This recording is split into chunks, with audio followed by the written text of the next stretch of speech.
last night there was the presidential debates that was slated to happen, of course, for the 26th of July, and that took place. Yes, there were some who were not there. I guess half the number of the contestants were not there, but still the show went on. Joining us to have that conversation in the studio this morning is the ODM Communications Director, Philip ETALE. Philip. Yes. Good morning. Morning to you. Karibu sana. At least I had a meal in the morning before I came in. This was my next question, but you are ready for the day, so we are happy. I'm going to ask the same question of Dennis Dumbi. Good morning. Very well. You're well? Morning. Yes, I am. You had a good meal today? I haven't had a meal. Oh, no. I think it's good to have a meal in the morning. And there's also another verse in the Bible that says, "Woe unto the nation that the king has a feast in the morning." Is a child. But however, I think I'll have a meal today because I have a lot to do. Well, all right then. Political analyst Dennis Dumbi is with us in the studio as well today. And we're looking at what occurred last night and what this portends for the future politically. And the future, mind you, could be today. It could be tomorrow. It could be the next 12 days, which we're looking at then selecting a new leader. At the presidential level, at the gubernatorial level, at the senatorial level, at the member of parliament, woman representative, MCA, making this decision and saying, okay, so what came off of that last night? Philip. Yes. You were watching. Mm-hmm. I'm going to assume.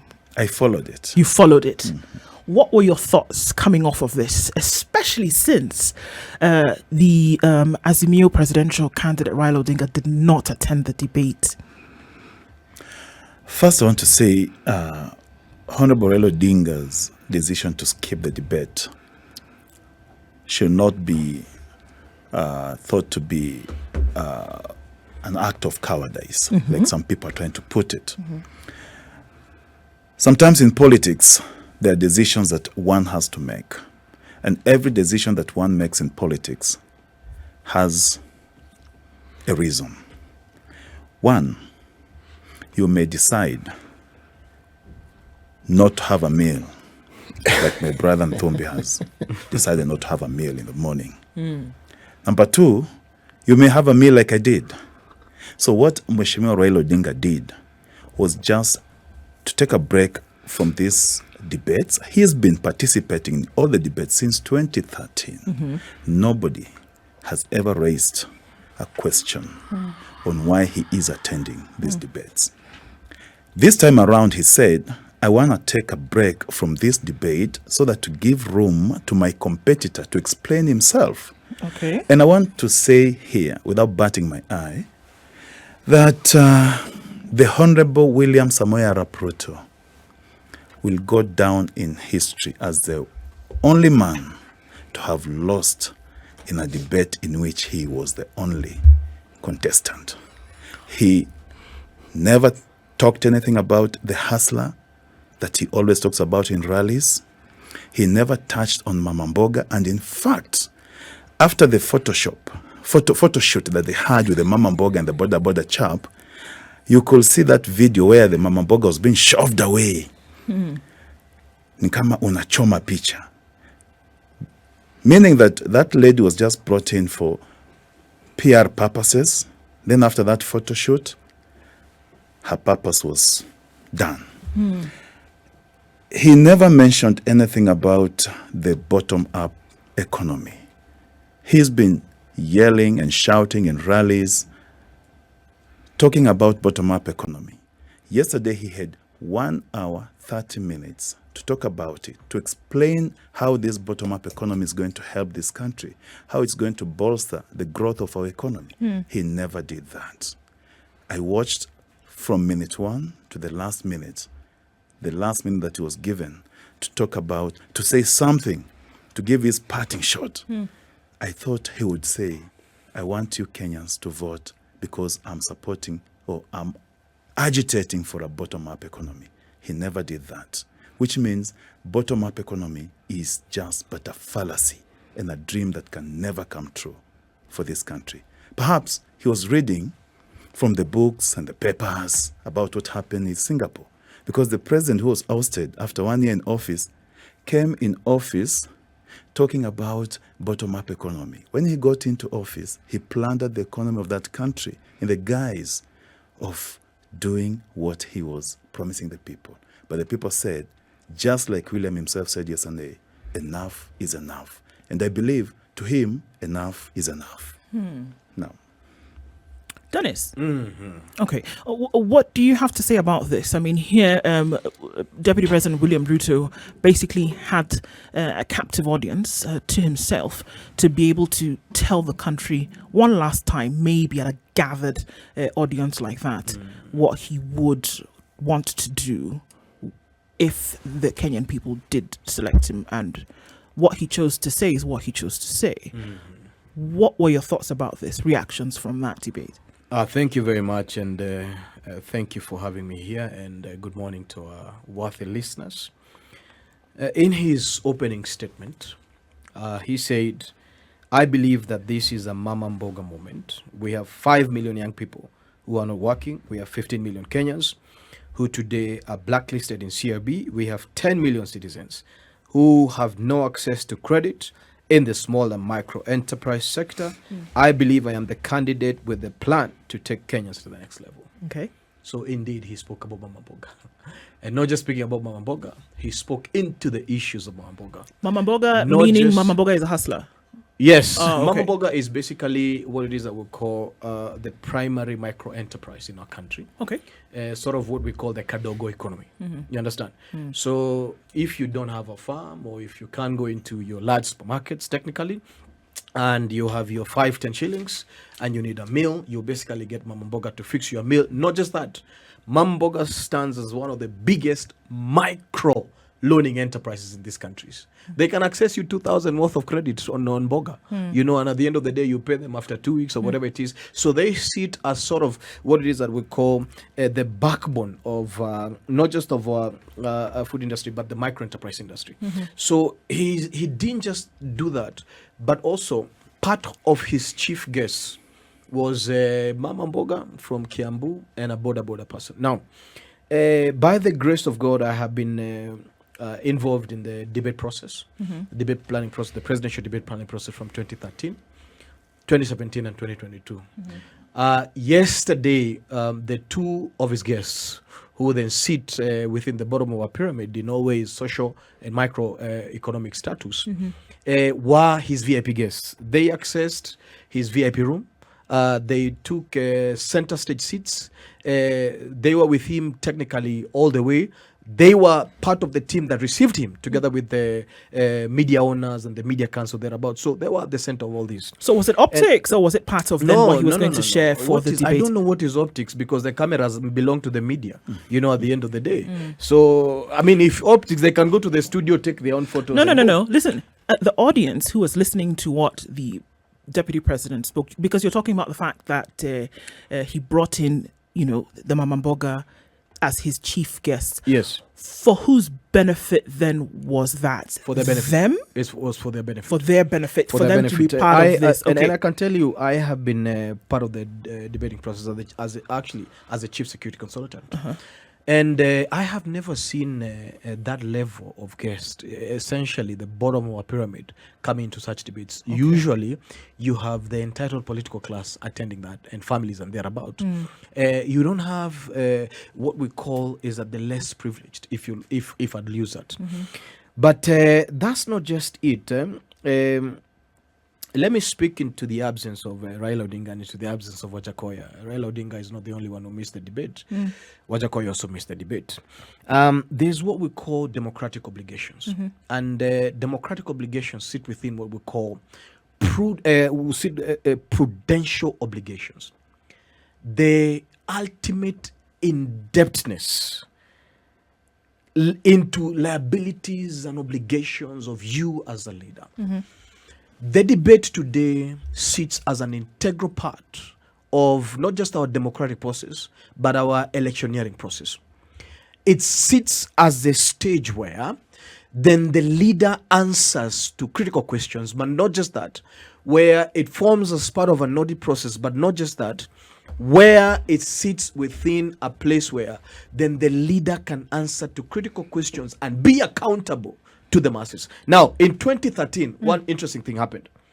Raila Odinga was put into task by Senior Counsel Muite and Mother Karua to the fact that he used the peace process that emanated in 2007 chaos to bring political expediency and advantage to himself through the surrender process and throw Uhuru Kenyatta and William Ruto under the bus, and was accused in that debate to have been against the local tribunals.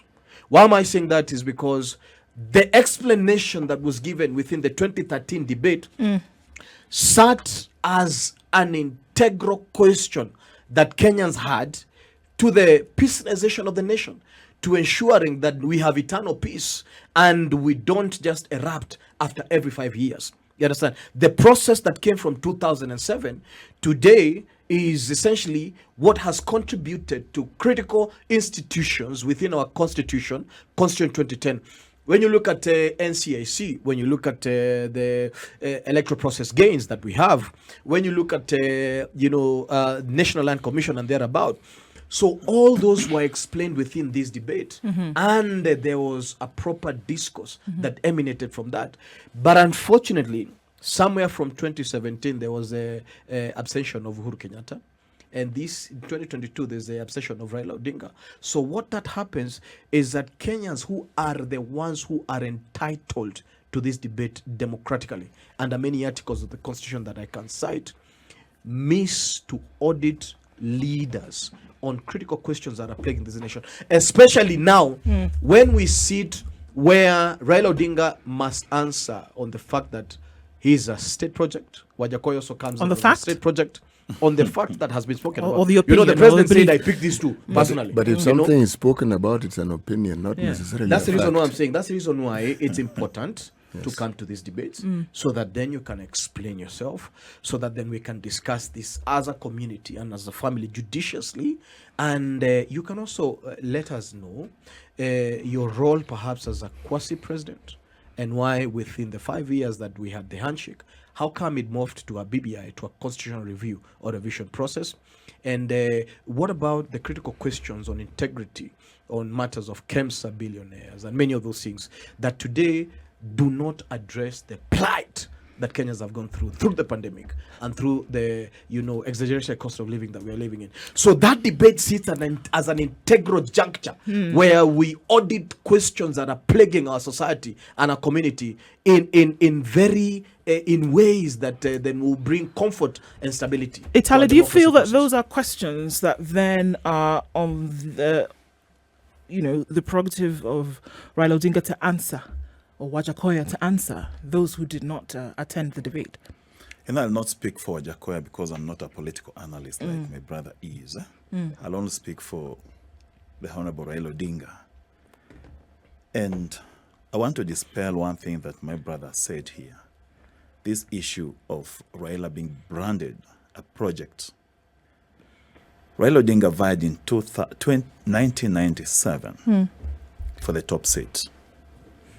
He vied in 2007 for the same seat, 2013, 2017.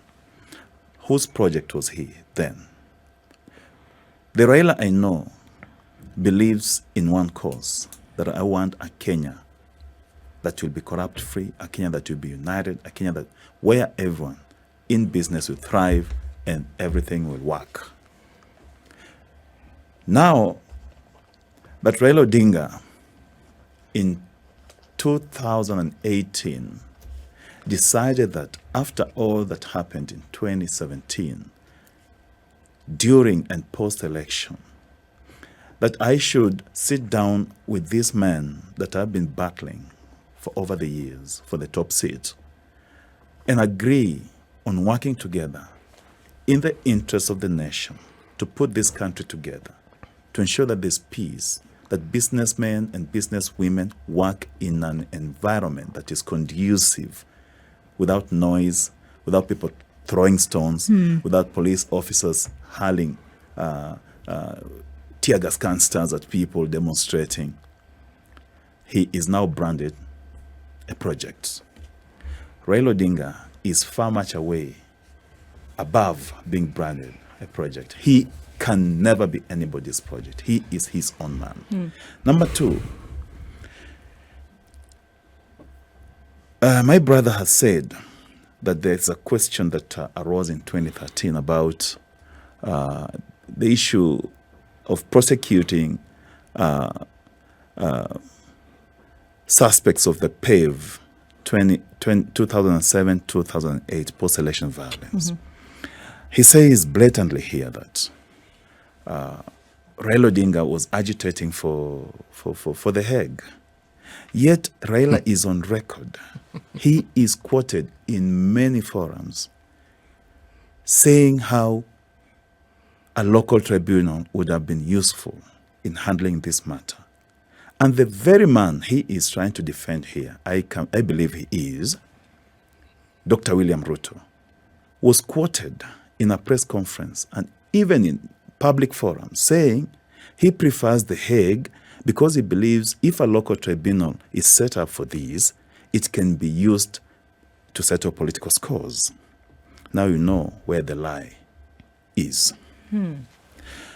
Now, he talks about corruption. About after the handshake, there has been KEMSA, billionaires. I think that's the only scandal that can be cited after the handshake.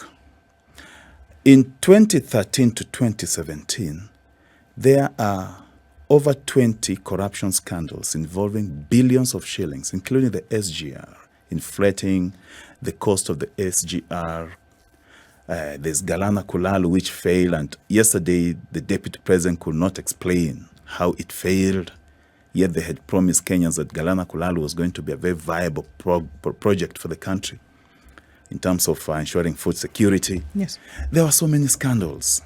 He is shying away from those scandals. He can't mention them because he knows in the first Ruto government, a lot of scandals happened. A lot of billions were lost. Many people are still talking about those scandals. They cannot open their mouths to them. Number three, about yesterday's debate. I watched it. And as a good student, I was told to be a good listener. I watched, I listened. I opened my eyes, I opened my ears. The only thing I can say about Dr. William Ruto is that he came smartly dressed for the occasion. Perhaps he thought the Honorable Raila Odinga would show up like Sakaja did when he surprised Igade in the gubernatorial debate. Raila takes a stand and says, I am not going to that debate. And that was it. He took that stand and it was. Now, the questions were put to him, and I give accolades to the interviewers. Your colleague Latif, who was my senior in school, and my sister Yvonne. They were very blatant. They could not blink their eyes. They shot straight questions to the DP. As usual, he was evasive. He was contradicting himself. He looked confused, untruthful, immoral, and unethical. How exactly does someone look immoral, Mr. ETALE? You could see it when he was asked about, do you believe in the independence of judiciary? It took him 10 seconds to respond to that. Let's say and he bubbled. He couldn't speak. But when I tell you, let's say it took him 30 seconds, how on earth does that prove that there's a morality issue? He had staccatos. He couldn't answer. When it came to the issue of Kerio Valley killings, you saw what he said? That these killings are happening because they want to punish him politically. That the people who used to own arms, firearms, in the Kerio Valley and the neighboring counties were disarmed to punish him politically. The question was put to him. The clashes, interclan clashes in those areas, conflict regions, started way back when the former president was in power, President Moi. During Kibaki time, it was there. Does it mean that they were being done to punish you politically? Were you active politically during those days? He mumbled, he couldn't answer. So many questions were put to him, that went unanswered.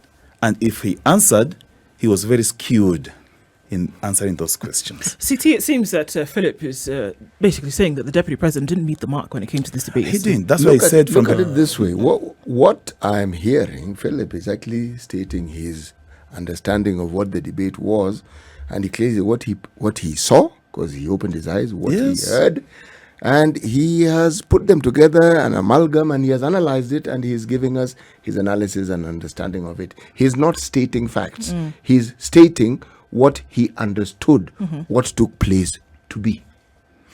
I was coming to that. Yes. And well, I think you've distracted me, because I was trying to construct what I wanted to say. Watching that debate, there are so many questions that were put to the Deputy President. And Raila being absent from it, because I know and I believe from the heart of hearts that had Raila showed up to that debate,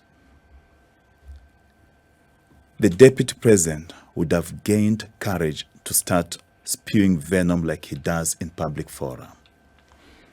He would have used the occasion to start mentioning people's names, dragging in people who are not present to defend themselves.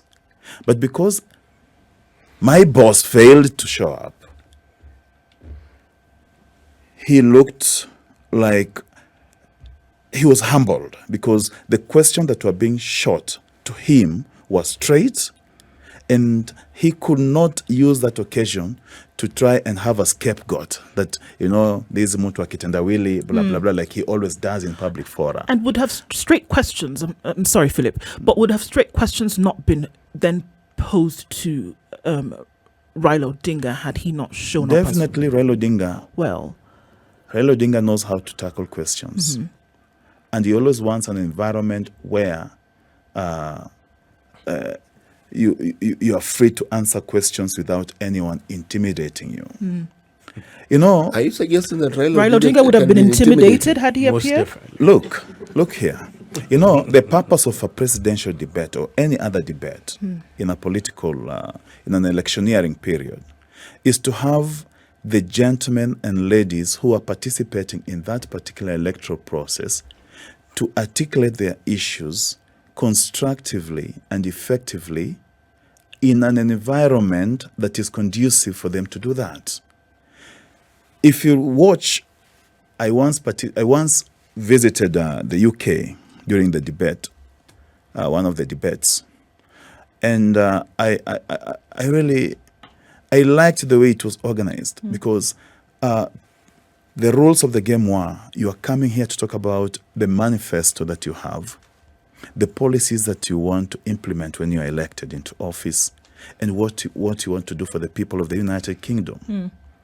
And the participants went there knowing that this is what I'm going to talk about. I'm not going to blackmail anyone. I'm not going to talk about somebody who is not here to defend themselves. And that is what is supposed to happen here in Kenya.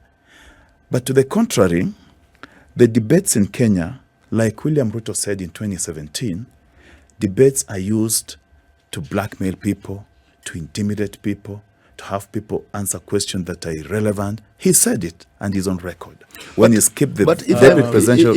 I want to take a break, gentlemen. Yes. And maybe douse that a little bit. I'll take a break, and then we'll come back and continue. Philip, as you come off of that, Dennis, I can see that you have a question. We'll do that, or rather a statement.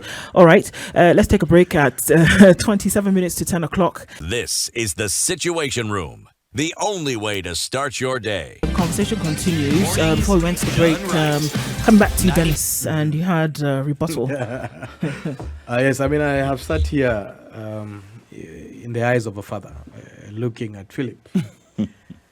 And if this was my house, I would have told him to the corner, for misbehaving. Essentially, what Philip has done is that he has... stooped to the level where ODM has always been in terms of mainstreaming and rationalizing eternal hatred towards William Ruto. In the 17 minutes that he has tried to articulate his hatred, there's nothing useful that he can give us to discuss technically. How do you determine the hatred, if I may ask? I mean, because you see, the thing about personalization of politics rather than issues is what we want to move away from. You cannot water down such a serious debate that spoke into 7 critical areas of our nation. You can't just make it, a William Ruto punching event. And that's what we want to run away from. That personalization of politics. We want to go to depersonalization of politics. We also want to move from, this space that we trivialize national matters. Just to rationalize them to almost gossip level of what isn't there, thereabout. Because a lot of the issues that have been played out are issues that William Ruto spoke into. The gossip around Kimwarer and Haror. The gossip around this and that and all that. You understand? Kimwarer and Haror gossip, were those not facts? What I want to say. Everything around it that has been in the media, because when you say that, essentially you're saying what media has reported were not facts. Exactly. What media reported previously were not facts. The facts were discussed yesterday. And that's the reason why we say that debates are critical aspects in terms of, number one, democratizing our space. Yesterday, all the lies, all the spurious aspersions that have been cast to the person of William Ruto, that DPP, the office of ODPP himself, spoke to the fact that William Ruto is not in this thing. These matters were signed by the president and all that. So most of those gossip that was mainstreamed to cast aspersions on his person, yesterday they were disqualified. And unfortunately, the nation has been fed to this emotional disposition of ODM for a very long time. Isn't it difficult, though, Dennis, for the subject of what you're calling gossip to then disqualify himself from it? Wouldn't you need somebody else to disqualify you if you were the subject of a particular issue? What I was talking about is that if it's journalism, we want journalism that sticks to facts. This individual, the Deputy President, William Ruto, is the one who was on the podium yesterday. Exactly. You're saying that he then applied disqualification to some of these issues that had come up. Is it possible for him to disqualify himself? Disqualify himself? Or what I'm saying is that what we have been told within the media space, within rallies of ODM and whatever it is, about some of these issues was gossip that was mainstreamed for people to believe that. And yesterday the facts came out. The facts in a lot of those issues were spoken out, came out as the truth yesterday. And it was the first time that William Ruto discussed about it. Before, we were getting some of the information from the ODPP. But I want to say this. Any man who refuses to show up for a fight is a coward. So and you're Raila saying that Odinga, Raila allow me Odinga to is a speak because you coward? didn't interrupt him. But And Wajakoya is a coward? Raila today stands as a coward. And why am I saying that is because the reason why he refused to show up for this debate is because much more we have had trouble from Raila for the last 40 years as a nation. In this year, in fact, We here what is who trouble? exactly? I'm speaking as a Kenyan. You and who? Even if I'm alone. No, I think that's gossip. No, even if I'm That's alone, gossip that shouldn't be I allowed stand to as a go son on. of this nation, technically, that should have something useful to say. And this is what I'm saying. Actually, Mr. ETALE, you also aired certain views that you didn't corroborate with the facts. If one Mr. Dennis Umbi wants to state his view, So allow me to we are letting him state his views. We will challenge those views of his, but let him state his views. And this is the views. The reason why I'm saying that we've had trouble from Raila Odinga for the last 40 years is that this year stands as the 40th year from the time Raila Odinga was one of the main actors in the coup in 1982 at the end of the day. And that process alone democratizes our space so much. I was a young man then, and several things went wrong, incredibly wrong.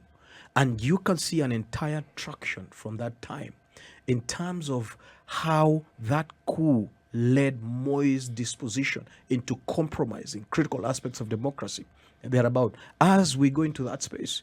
And coming into 2010, when we had our constitution now, then we see, I think in the last 5 years, again, an injury that was introduced to our constitution 2010 by the same Raila Odinga. So technically, this nation This has injury, sat. can you expound on it? Because you've said there was BBI, the constitutional revision that BBI brought in, was in fact revising some of the gains that are in Constitution 2010, and that is what I'm calling an injury. You understand? So the aspect of that, I laugh when I hear that Raila has any good record in this country, sincerely, and I've lived in this country for that long. I have not gone to Europe like you know, but I have been in this country thereabouts. So I have experienced the degeneration of democracy consistently within this space. And what we are saying is that we need to move to the space that we discuss issues. You need to define this "we" because you are giving us an opinion that is actually yours.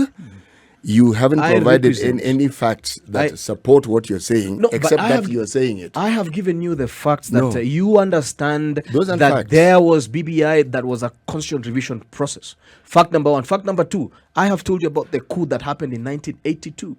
Those details are there. Fact number two, I have given you. If you're talking about facts, you see, it is one thing to point to facts that support your argument. I guess that's how you forward an argument. But one would then ask, when you have a debate such as the one that was there yesterday, should there be a different yardstick for that particular debate with reference to personalizing issues, or should it only be limited to that? And when people are out on the campaign trail, then those rules then again do not apply. Because if you look at our politics, whether it is from the side of Dr. Ruto or Raila Odinga, who are you going to say has not personalized issues here? Who? And that's the reason why I stand here saying one of the things that we need to do is depersonalize politics and get into issues. One of the things that Dr. Ruto has done is make this campaign about the economy. Article 43 of our constitution tells us of the socio-economic rights that Kenyans have. One of the things that he did is that he told Raila, stop about this culture of T-beams and tialala and sloganeering. Stop this culture of contesting election results that are prudent thereabout. What we want to do is ensure that Kenyans achieve Article 43 of our constitution. What we need to make sure we as leaders is that we do not only conform to Chapter 6 of our constitution, we also deliver Chapter 4 of our constitution, and that's the Bill of Rights. Not only that, we need to conform to Chapter 13 of our constitution that speaks into ethics in public service. Not only that, the president himself, who is the project master of Azimio, has offended Article 10.2 of the constitution that defines that he must be an asset that brings in national unity thereabout. And by supporting one side of the political divide, and we have information that is credible enough to say that part of the reason why Raila Odinga did not participate in this debate is because their principal, their chairman, who is the president, did not want to be discussed forthright. And this concept that is in page 61 of the Kenya Kwanza manifesto that speaks about state culture, state capture, indeed puts perhaps the president of the Republic of this country as the posture of state capture. Because when we spoke about state capture, Azimio came very fast and defended this person. It's hearsay, so unfortunately it's not something that we can ride upon now to then be able to forward an argument. Unfortunately. No, what is hearsay? I want to know what is it that you've just said that you heard from, whichever sources. It's hearsay. Hearsay I heard from where? No, it's you who said you it. need to tell us where you heard it from. But some of these things, I don't know why you're saying hearsay. Dennis, I need to ask you. Let me ask one question. I will ask you the question, Dennis, and this very clearly this. You've just stated that you heard from sources that the reason why Raila Odinga did not attend the debate was because the chair of the words you used, the project, was not ready to hear himself be discussed. Yes. I do not know where you heard it from, but you heard it. Yes. So it is hearsay. Yeah. Right? Wait. No. I was not there. Pure hearsay and gossip. No problem. The other country was not there. Let me the other ask you a parts of the country question. was there. So the thing is, can we then go on that? And unfortunately, this is the problem, because people will ride on that thing that you say and use it then to form opinions, unfortunately. No. And if it's not the case, it can't be. It can't be used. I have no idea why you be in defense of a fact. And this is it a fact? And how can it be proven? And we must be careful between facts and opinions. Allow me to answer. Yes. It's how can it be proven? Allow me to answer. It's a fact that Uhuru Kenyatta is a chairman of Azimio. The second fact is that he's the one who formatted Azimio. The third fact is that he's on record to say that he chose Raila Odinga and Martha Karua. The fourth fact is that on state capture, when we discussed state capture as Kenya Council, Azimio came forth and defended the president, presented the president as a poster child of state capture. Okay. It's a fact that on the Martha Karua and Rigathi debate, they said that Rigathi over-discussed the president. They who? So, Azimio. Okay. I don't think when we talk they, we are talking about Actually, Martha Karua we can need to actually- be very we clear. we need clarity. Then. So the truth is, and this is a fact. It's not hearsay. You know, we are here. You know, if Raila stands on a podium and speaks about something, is that hearsay?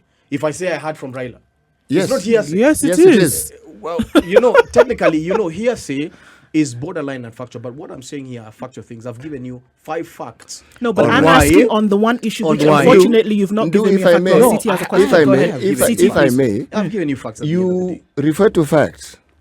Fact. Dr. William Ruto is the Deputy President of Kenya. Fact. When you talk about the government, the presidency represents the government. Fact. William Ruto has never resigned. So anytime you talk about the government, at what point do you divorce the deputy president with everything that is being said? Okay, allow me to answer. Was the I- question no. to me or is a general question? I've made a statement. I want you to respond. The response is this: you're aware of the executive order that the president did, and the executive order, what it did, it formatted. Tell me about the executive order. What exactly did it state? It formatted. In fact, what it did, it restructured government in terms of the deputy president. Even before I go to the executive order, which every Kenyan knows, Actually, the roles of the deputy president is essentially what is assigned to him by the president. So objectively, if the president does not assign roles, so it means that the deputy president technically sits there as a rose. Number 2, we brought specific immunity to the office of the deputy president as opposed to what was there before. Because what happens is that we no, I don't wanted to understand. I don't introduce understand what you mean. When you say you brought specific immunity, what do you mean? that the president cannot be able to fire his deputy. So when you say we brought it, who is the we? Kenyans. But I'm speaking as Kenyans, many Kenyans, the new constitution. Or do you want me to say I? No. You need to be specific and I say that am the being constitution specific. states. No. You've intermingled the we. Sometimes Excuse I'm not me, certain. The constitution is a social contract Okay. by Kenyans. So Yes. when I say we, I refer to an action undertaken by the majority of Kenyans. I sit within that majority of Kenyans. Okay, so when I Dennis say is we, speaking that- for Kenyans. So what I'm saying is that the truth of the fact is this, that we saw the kind of abuse that was there before in the executive. And what we wanted to do was to bring in specific protections and immunity that for the first time we will have checks and balances within the headship of this nation. So Uhuru Kenyatta cannot wake up one day and fire his deputy. The incoming president will never wake up one day because his deputy president disagrees with him on principle and send him home. We depersonalized the executive and ensured that we brought it in as an institution that respects the law What and changed? thereabout. Okay, Philip, I'm going to give you a minute. and we can discuss that for 17 Philip hours has a comment thereabout. to go on that. So, Philip, Yeah, I'm not going to respond to all the fallacies that Dennis is trying to spew here. Just like his master, they thrive in intimidation and trying to pretend like they're the holy ones. If we are about trivializing politics and issues, I would say today marks 14 years since a man claiming to be holier than thou bankrolled people to burn people in a church, the house of God. he has said bad things about Raila, I will say bad things about his master. We And do I not will have apologize evidence. for that. We We do have to be not careful have on that, Philip, evidence to because we don't support have that. evidence about that. Raila was a When he principal. said, How do we know? when he said I think Raila we has been stubborn in this country for 40 years. No, Well, I allow did me not to just qualify put a that. halt to this I gentleman. think we not can hear qualify that. that. We need to be very careful about this, because not just then careful, not just Dangerous careful. gossip. No, yours is also gossip. Philip, Hold on. When you come here Dennis, just saying Raila has been Philip, stubborn Okay, for 40 hold on. years. Philip Don't be you have and evidence. Dennis, Don't be angry. Philip I'm and not Dennis, angry. Philip and Dennis. let's I'm just not angry. let's just This show tries to focus I apologize. on facts. I apologize. Now, the two of you are dragging us down a rabbit hole we do not wish to go to. Okay. Okay? Let me stick to the debate. Stick to the debate, stick to the facts. What I want to say, yesterday when the deputy president was asked about the Kerio Valley killings, about the 150 people who have been killed in Kerio Valley, it took me back to 2 months ago when he said publicly that he is the deputy president of the Republic of Kenya and that he receives intelligence reports from the NIS and other security apparatus. Yesterday he was put to task. Did you know about these killings? He said, no, I did not have any information. Yet he is the deputy president of the Republic of Kenya. There's a video that is doing rounds on social media of an old man carrying a G3 assault rifle, saying publicly to cameras that we have guns, over 170 guns here, which were brought to us by the deputy president. He has never come out to refute that. Now, he did not talk about all those issues. Why are the people of West Pokot, the Kerio Valley, Suguta Marmar, killing each other?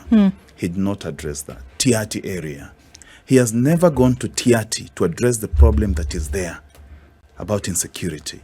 Yet when the CS for internal security visits those areas, they start criticizing him, saying that he is politicizing the issues in that region. You know what? Yet people are dying. Yes, they are. Yes, they are. You see, you blame the atrocities that we see on William Ruto, but these atrocities have been there even before William Ruto became deputy president. Exactly what I'm saying. Now, because yesterday, Dennis here is blaming Raila Odinga on things like the 1982 coup.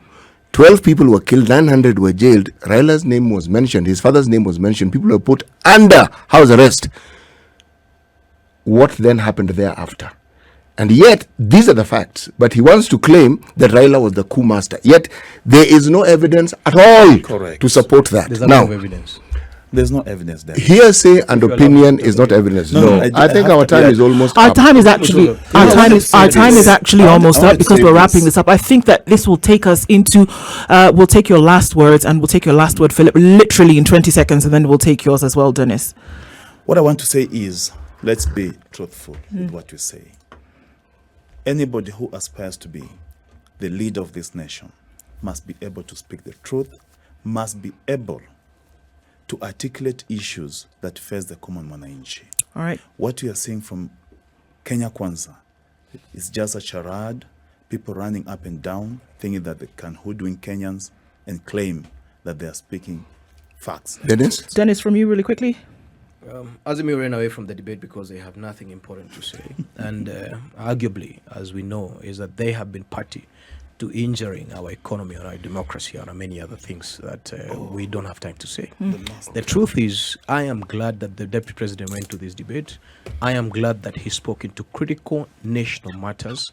I am absolutely happy, especially the questions in Kerio Valley were answered, the questions on Arora Kimore were answered, and I am very sad this day that politics can be used to injure a certain community because they don't essentially come from your area.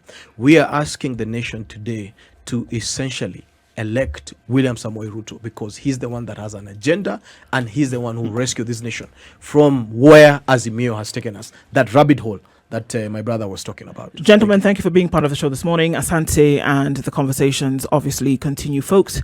The Situation Room, Kenya's biggest conversation, ends on that note. We talk again tomorrow. It's 10 o'clock.